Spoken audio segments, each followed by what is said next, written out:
ଶୁଣନ୍ତୁ କାଲି ଗାନ୍ଧୀ ମହାତ୍ମାଙ୍କର ତିରୋଧାନ ଦିବସ ବା ତାଙ୍କୁ ଗୁଳି କରିକି ମରାଯାଇଥିଲା। ଗାନ୍ଧୀଜୀ କ'ଣ କହୁଥିଲେ?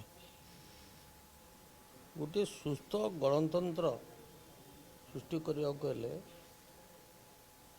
ବିରୁଦ୍ଧ ଦଳଙ୍କର ମତଟି ବି ମଧ୍ୟ ଅଧିକାରକୁ କ୍ଷୁଣ୍ଣ କରିବା ଉଚିତ ନୁହଁ। ସେ ପିଲାମାନେ କ'ଣ କରୁଥିଲେ? ତାଙ୍କର ଗଣତାନ୍ତ୍ରିକ ସ୍ୱାଧୀନତାକୁ ସେ ପ୍ରଦର୍ଶନ କରୁଥିଲେ। ସେଥିପାଇଁ ତାଙ୍କୁ ଆରେଷ୍ଟ କରିବ? ତାହେଲେ ସେ ବିରୋଧୀଙ୍କୁ ଟଲରେଟ୍ କରିବା ପାଇଁ ପ୍ରସ୍ତୁତ ନୁହନ୍ତି।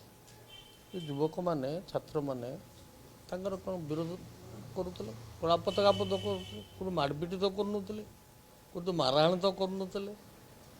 ତେଣୁ ତାଙ୍କୁ ବାନ୍ଧିକି ଭର୍ତ୍ତି କରିବାର କାରଣ କ'ଣ?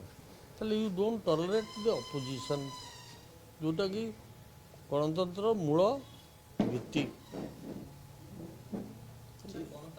କଳା ପତାକା ଦେଖିଲେ କଡ଼ା ଦଫାରେ ବାନ୍ଧ ପୁଲିସ ଅଧିକ ଆପଣ ବେଳେ ଏମିତି ହେଉଥିଲା ନା ଏବେ ବିଷୟରେ ଏମିତି ହେଉଛି?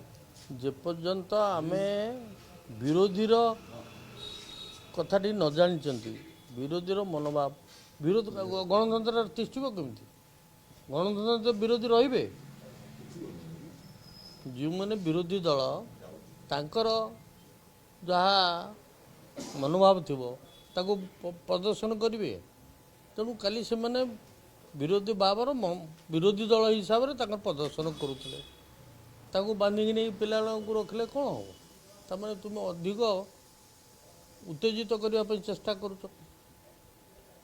ସେଇଟା ଗଣତନ୍ତ୍ର ପାଇଁ ଗୋଟିଏ ସ୍ୱାସ୍ଥ୍ୟକର ପରିସ୍ଥିତି ନୁହଁ।